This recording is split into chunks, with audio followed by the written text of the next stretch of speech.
Tiada siapa menyangka dan menduga bahawa dengan adanya garisan sempadan antarabangsa yang diperkenalkan oleh penjajah yang kini bermotifkan pembagian kuasa ternyata telah membawa nasib buruk kepada sesetengah kelompok masyarakat, terutama sekali orang laut yang sudah sebati dan mengabadikan kehidupan mereka di lautan.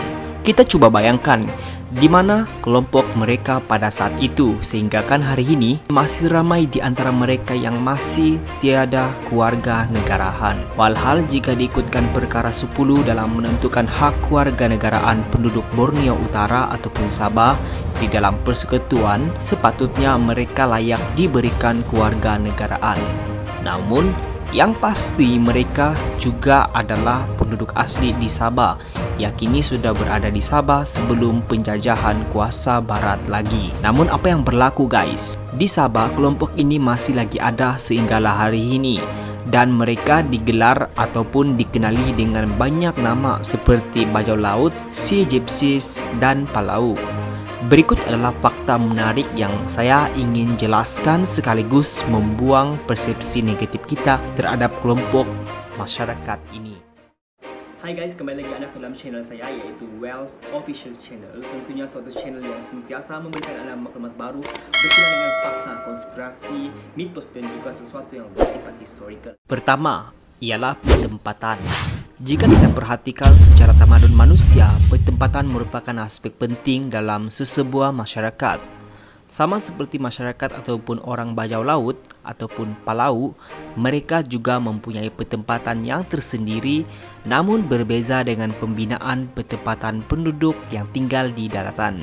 Yang mana kita dapat perhatikan bahawa suku ini telah mengadaptasikan kehidupan mereka di lautan dengan membina perahu yang diperbuat daripada kayu. Tiada apa yang istimewa pada perahu itu jika dibandingkan kehidupan di rumah. Tetapi bagi mereka, perahu itu adalah istana mereka kerana disitulah tempat mereka menjalankan aktiviti seharian termasuk memasak, menyidai pakaian, makan, tidur dan menyambung zuriat. Komuniti yang hidup dengan perahu ini masih lagi mengamalkan cara hidup berpindah randa. Di Sabah, kebanyakan komuniti ini tinggal di daerah sempurna seperti Pulau Mabul, Sibuan, Maiga, Mantabuana, Selakan, Tatagana dan Omadal. Namun sekarang terdapat juga di antara mereka yang membina rumah dan pondok kecil daripada kayu di atas karang kecil dan mereka jarang-jarang sekali menjejakkan kaki ke tanah. Jika mereka turun ke darat sekalipun biasanya hanyalah untuk mendapatkan minuman segar atau mengumpul kayu untuk membina bot atau perahu. Mereka tidak pernah tinggal di darat untuk tempoh yang lama ini kerana mereka akan berasa mabuk sekiranya tidak mendengar bunyi ombak. Kedua, pekerjaan. Memandangkan majoriti orang Bajau Laut ini tidak mendapat pendidikan dan tidak mempunyai dokumen pengenalan diri, maka adalah amat sukar bagi mereka untuk mendapatkan pekerjaan yang sesuai berbanding dengan masyarakat yang memiliki dokumen pengenalan diri yang sah. Boleh dikatakan bahawa pekerjaan mereka adalah amat terhad sekali, iaitu dengan menjual ikan yang ditangkap, karang dan cengkerang yang diambil dari bawah laut dan hasil laut lain kemudian dijualkan kepada penduduk tempatan. Hasil pendapatan daripada jualan mereka dalam sehari hanyalah RM10 hingga RM15 sahaja. Namun kadangkala mereka langsung tidak mendapatkan apa-apa pendapatan dalam sehari. Suatu yang menyedihkan bagi suku mereka ialah apabila kerajaan telah mewartakan laut ataupun pantai tersebut sebagai larangan untuk diceroboi, maka ianya memberikan kesukaran mereka untuk mendapatkan sumber yang boleh dijual ataupun ditukar melalui sistem barter kepada penduduk tempatan. Bahkan tidak mengherankan ramai di antara mereka yang terpaksa keluar untuk mengemis bagi meneruskan kelangsungan hidup mereka. Actually perbuatan mengemis ini boleh dilihat dengan jelas sekali terutama di kawasan bandaraya kota Kinabalu. Namun sesuatu yang menarik daripada beberapa kajian mendapati bahawa meskipun mereka ini buta huruf, namun ada sesetengah daripada mereka boleh bertutur dalam bahasa asing seperti bahasa Cina dan Inggeris.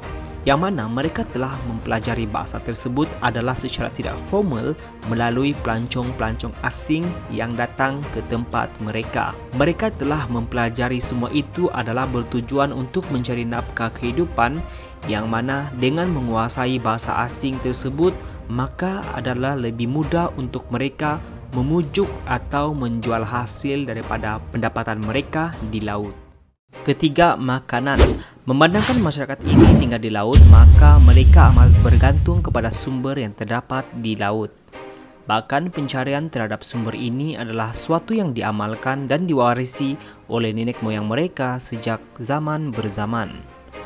Jika dibandingkan dengan nasi, mereka lebih gemar memakan ubi kayu. Mereka tidak mampu bertahan jika hanya bersumberkan kepada nasi. Rentetan sudah menjadi kebiasaan daripada nenek moyang mereka. Keempat, sejarah. Tidak dinafikan bahwa masyarakat ataupun suku ini telah pun wujud sejak berkurun lama. Bahkan dahulu, mereka dikatakan orang yang amat pakar dan mahir dalam selok-belok kelautan dan kerap bermigrasi dari satu tempat ke satu tempat yang lain. Dahulunya, orang-orang yang digelar bajau ditemui tersebar di seluruh semenanjung Asia Tenggara. Catatan dan dakwaan yang dibuat oleh pelayar-pelayar awal dari China dan Eropah menjelaskan mereka ditemui mendiami perahu-perahu dan mendominasi kawasan laut di Pulau Merigui, Singapura, Johor, Pulau Bangka, Sulawesi dan Pulau-Pulau Sulu. Catatan sejarah juga menyatakan bahawa komuniti pelau atau orang bajau ini berasal dari Kepulauan Lingga kira-kira 300 tahun lalu dan berhijrah ke selatan Filipina dan utara Kepulauan Borneo kira-kira 100 tahun lalu selepas kejatuhan Empayar Melaka. Sehingga sekarang, etnik ini boleh ditemui di Sabah yang mana masih mengamalkan budaya pelaut, dipercayai berasal dari Kepulauan Riau, Johor, khususnya Pulau Lingga. Peranan mereka juga ternyata adalah begitu menonjol semasa pemerintahan Kesultanan Sulu, yang mana mereka bukan sahaja memberikan bantuan keselamatan tetapi memainkan peranan penting kepada datuk-datuk Tausug dalam pengeksploitasian hasil-hasil laut seperti ikan kering, mutiara dan teripang. Kelima, budaya kehidupan. Hampir semua orang dari komuniti ini hidup tanpa negara, tetapi tetap mempunyai gaya hidup yang agak riang dan ringkas tanpa memikirkan hari esok atau masa-masa akan datang. Apa yang benar-benar menarik tentang mereka bukanlah tentang gaya hidup serba ringkas semata-mata, tetapi juga bahasa purba mereka sama yang digunakan dalam percakapan serta budaya yang mereka amalkan. Sememangnya orang bajau laut layak dipanggil Raja Laut. Mereka mempunyai kelebihan menyelam yang luar biasa dan mampu berkeliaran di perairan Malaysia, Filipina dan Indonesia. Suatu ketika dulu, mereka menjual kerang kima, ikan dan banyak lagi sumber laut. Namun disebabkan keadaan semasa yang tidak mengizinkan, mereka kini hanya mampu meminta belas kasihan daripada orang ramai. Bajau laut adalah penyelam yang luar biasa, dengan kebanyakan mereka menguasai seni menyelam sehingga kedalaman lebih 20 meter sambil menahan napas selama beberapa minit.